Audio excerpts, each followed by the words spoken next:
What's up, party people? My name is Sunny Ray. This is the Sunny Ray Show. We're back. I think this is episode number 5 today. I've got another really interesting guest. Today we're going to talk with Geoffrey Mason. He's a founder of Fast Patent Partner, and he's doing something quite interesting.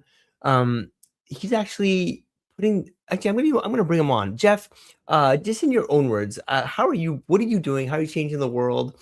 And how are you using AI to help patent infringers be held accountable, or help people find people that are infringing on people's patents? I don't know how to say it properly, but yeah. why don't you walk us through kind of the high level thesis, and then accountable sounds very political. We're not very political. We just, we're hired guns. We do what we're supposed to do. But yeah, we look for people that are doing bad things. We are. We don't. There's some politics, but not much. At the end of the day, and yeah, it's a lot of work. Finding the data, processing the data. Obviously, these are things that AI does really well. I think a lot of lawyers got really kind of frightened by it with hallucinations and things. Even Westlaw put out a product that got some people in trouble. So, we trust Westlaw and LexisNexis a lot, and that trust was kind of violated. So AI has sort of, I think, scared people away. But I think now that agentic AI is there to sort of check the hallucinations, do adversarial stuff, the improvements I've seen, even just in the last 6 months working with it, it's incredible. It really can do all kinds of things. And so things that you would normally have very expensive associates, very expensive paralegals doing, you can now reasonably delegate to AI and then have people come behind and confirm. It's transformative, I think, for law. Yeah, that is definitely one of those areas where, even my lawyer friends, when I bring it up, they're like, no, it's not going to happen anytime soon. There's too much riding on it. And even people that are, deep into computer science, that are lawyers, are still quite skeptical. So, but things are moving fast in this space. So never say never. Yeah. Hey, just to back up a little bit, Geoffrey, you spent 25 plus years litigating pharma patents, including a case that settled for $1.4 billion. What made you start writing code on the side?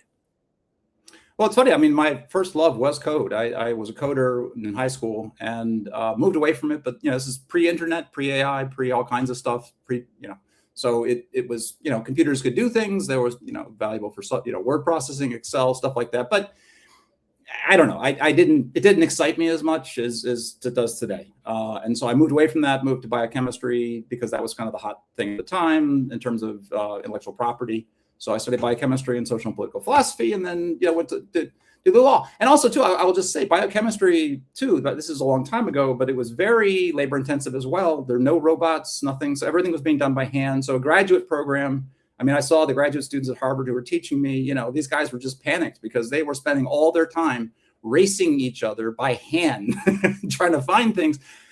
And I said, no, I'm just not going to do that. I would like to get into science, help science, support science, but not by doing it, with my hands, 24/7 a day.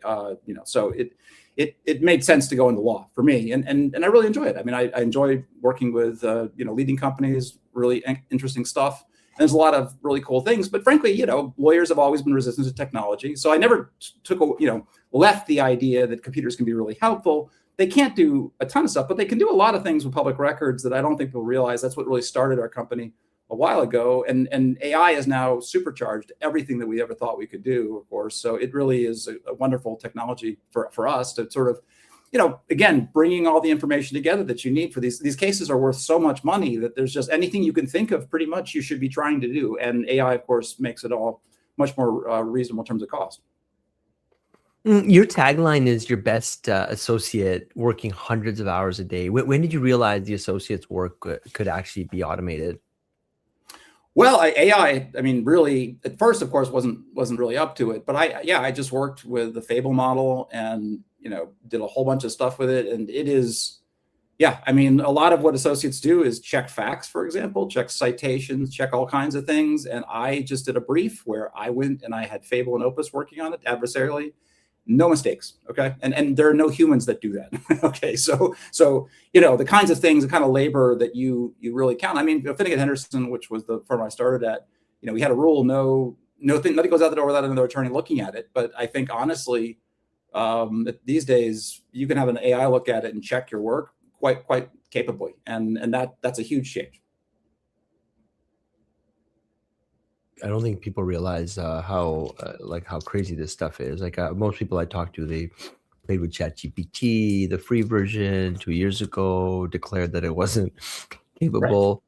Anyways, can you explain fast PTO docs to a patent attorney in kind of like 90 seconds? Like what it does and what it removes from their bill? Yeah, I mean, fast PTO docs is a way of bulk pulling patents and also file histories.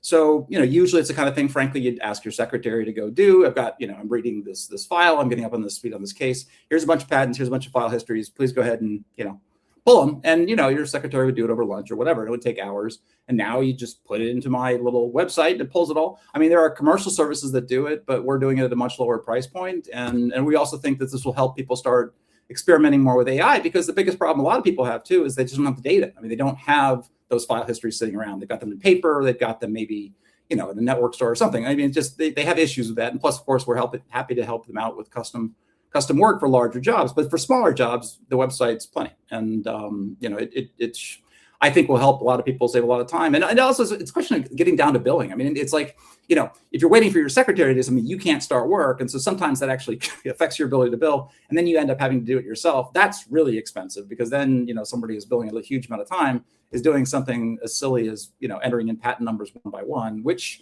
I've done it. I mean, we all have to do it. I mean, sometimes you have to look at the patent. I mean, it's just like you can't wait for everything to be served on a silver platter, but you really hate it because you're like, wow, that was, I just lost $250 there or whatever, So anyway, it's a utility tool for everybody. You said most people in your space have no idea it's possible to use agentic AI to find patent infringers, right? How does that actually work? Well, it's difficult, and it's really going to vary very much by each area you're looking at. So, I mean, we have a framework that we use that goes out and does a lot of stuff. I mean, not too surprisingly, it hits Wikipedia a little bit, because, I mean, the first sort of step is, okay, what industry is this? I mean, any patent can be in any kind of industry. So the first thing you have to sort of try to settle is, okay, what's the landscape here? And then once you've got that, then you've got your players, you've got your actual property. I mean, a lot of the deep mining that we did originally, as Fast Patent Partner, when we deep mined a website, we knew which website it was. I mean, you would go in there and specify it.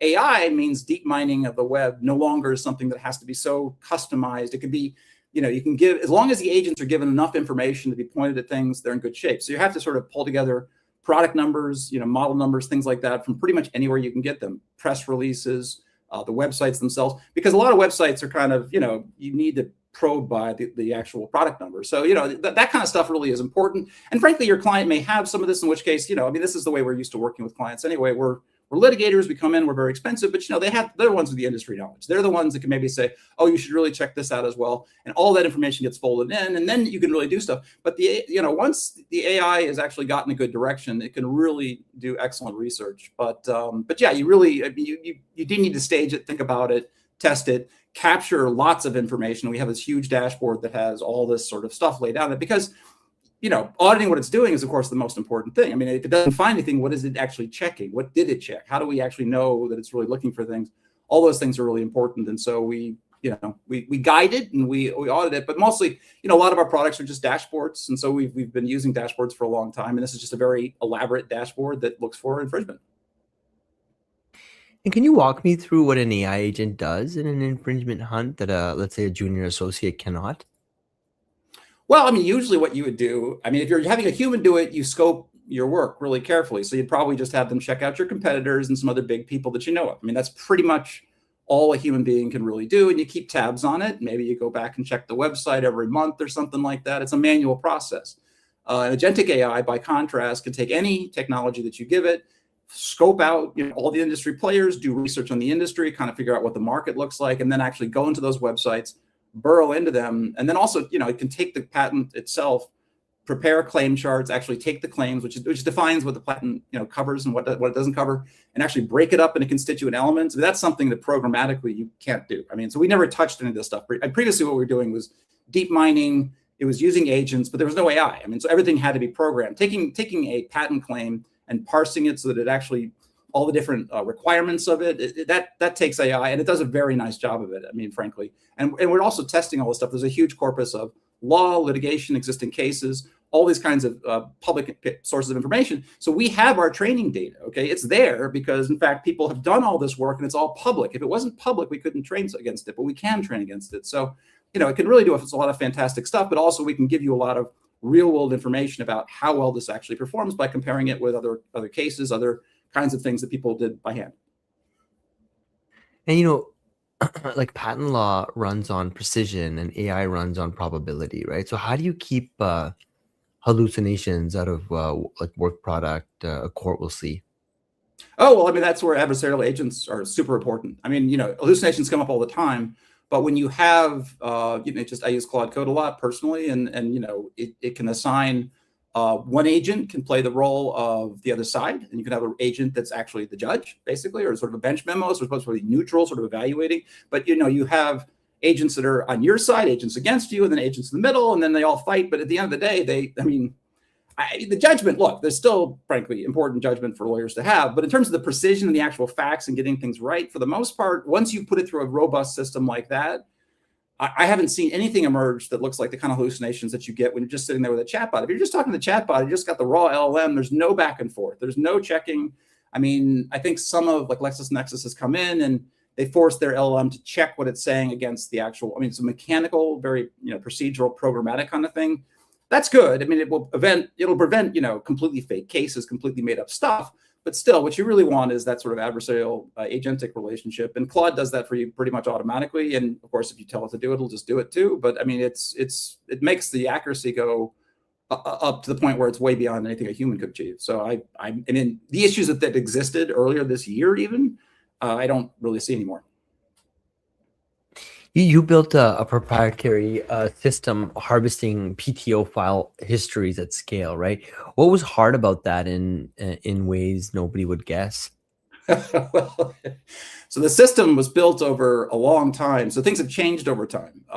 And at first, it was actually the biggest challenge was that the PTO had CAPTCHAs. We had to sort of deal with CAPTCHA protection constantly. So we built a central dashboard that would feed all the CAPTCHAs back to us. And then we would enter them all for a large array of agents that were harvesting stuff. And over time, then, of course, there was an API, but the API was sort of unstable. They kept changing it, things like that. So we've been developing against this target for a long time. But now, I mean, honestly, it's not too hard. I mean, particularly with AI, I mean, it's not hard to build. What was also hard was, of course, it was custom software, and I had to pay a developer to do it, the old-fashioned way. So it cost a lot of money back then. Nowadays, you could probably build it a lot more easily. But no, it's really a lot of the stuff. None of it's technically super hard. I mean, I think some of the things I'm experimenting with at some point, maybe if I come back on the show in 6 months, I can tell you about, because there are some things I'm trying with AI that I don't know if they're going to work or not, but I'm going to spend the tokens and find out. And it'll be really cool if it works. But I don't know. So right now I'm still keeping close to our center of gravity, which is taking stuff that's programmatic a lot, that has OCR maybe behind it. There's some pattern recognition, but still it's not doing anything too crazy hard. So but because to your point, I mean, precision is everything. We can't build systems that don't work really well. And I'm not going to have agentic AI sit there and go across everything. That's cost prohibitive. So we do build very solid concrete systems that are basically just code based a lot. And we do have a lot of harvesting of that kind of thing that goes on. But that's, it's done in code, and you do it over large bodies of data, and you see what you've got, you cross-check it, and you make it as precise as you can. I mean, we cross-check all the time. That's what lawyers do a lot of anyway, because getting things wrong is really bad. Yeah. So law firms bill by the hour, right? And your product sells speed. Like, how do you sell efficiency to an industry that's paid for inefficiency? Well, because frankly, certain amounts of inefficiency you can't even bill for. I mean, so going and hunting the way we hunt for infringement products, for example, no one would pay a law firm to go hunt that broadly. It would cost way too much money, and it's just too much. So you're the in-house person. Your job is to keep on top of these things. You delegate it. You get somebody to do it, but you got to keep the scope reasonable. Now with AI, you can make the scope much broader than before, and so it's the kind of thing where it enables things. I mean, people need to have the confidence in it, though. That's what our dashboards are about. So people actually see, oh yeah, this is real data. Oh, that's a claim chart. Oh, that really looks like a real claim chart. Get those kind of proof points, because otherwise it's just a black box. No one knows, and someone, there's a lot of lack of trust. So it's important for us to, surface the information that really shows, no, this thing is really working and really finding a lot of interesting stuff. Maybe it doesn't infringe, but it's at least doing what the analysis that needs to be done. And when it rejects a product, you can see the reasoning and everything else in it, and that will tell you, yeah, it's doing something real, and that's what sells people. Interesting. Hey, Jeffrey, which competitor or maybe like adjacent tool in patent AI do you respect the most, and what do they get right? Oh, Lexus, I think, has the best right now. And Protege, I mean, I don't think they haven't implemented an agentic plan yet. I expect they probably will. I mean, it's not like it's a news. I mean, they've got a lot of money. They'll eventually figure that out. But I think that their lack of agentic AI is the biggest problem.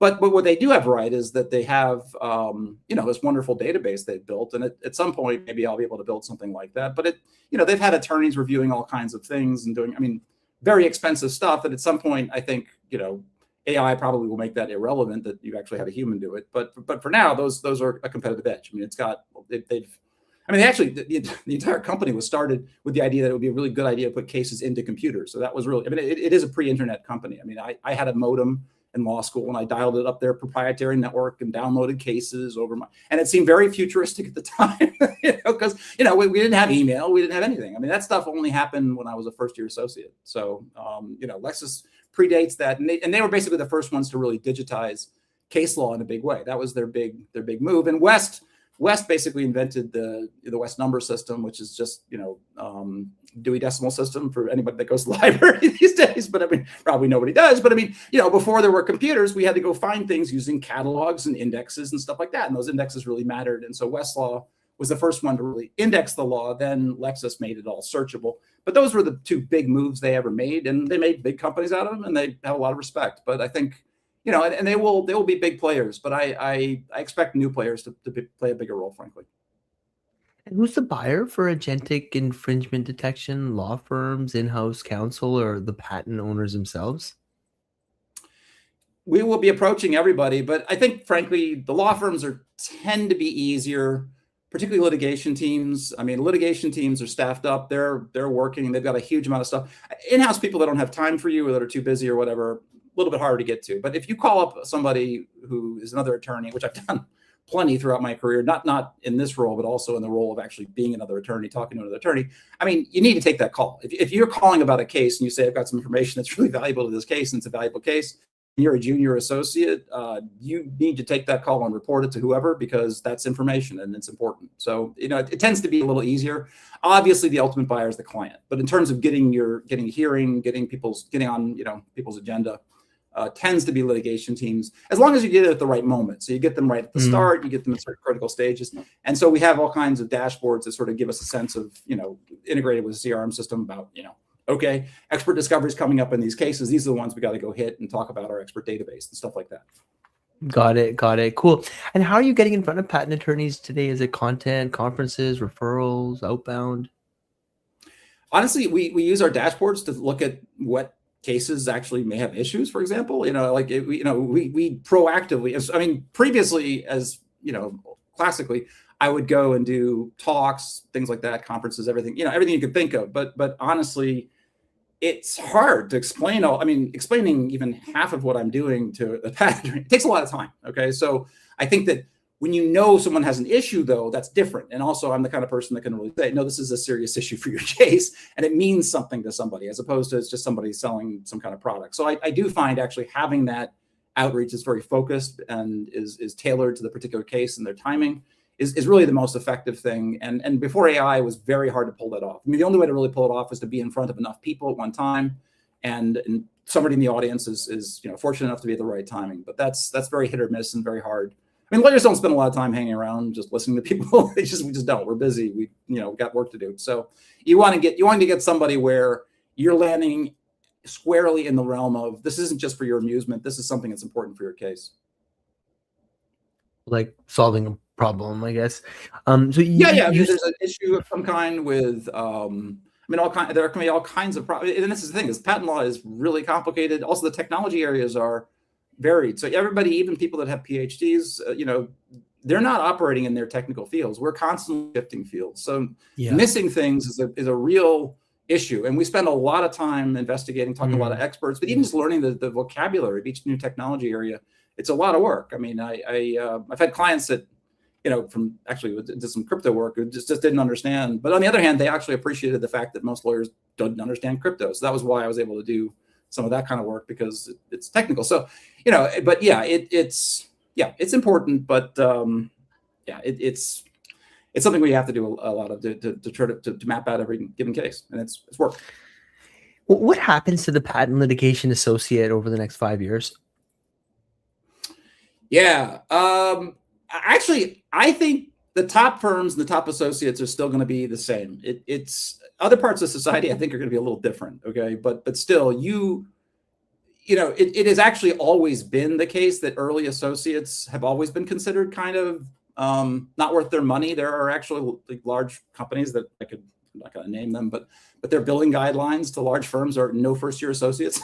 so everybody kind of knows you're carrying these people to train them, and that's been true for a long time for us. So that's not new. And also, we could build them out fair, but they're expensive, but they make money for the firm. So our training pipeline isn't going to dry up the same way some other places are, because I think other places that are really trying to make those margins work and really don't know how to cover their early stage people's costs, I think they really are going to have to transform the way they do things. But yeah, what's going to happen is, of course, like with everywhere else, at the entry level people that come in with extreme, AI mastery and really know how to do a lot of this kind of stuff are going to immediately distinguish themselves in ways that people that just don't get it aren't going to be able to, and they'll never be able to compete. It doesn't matter how hard. It used to actually matter how hard you worked, but you're never going to be able to outwork AI. So that's not going to be the distinguishing feature anymore.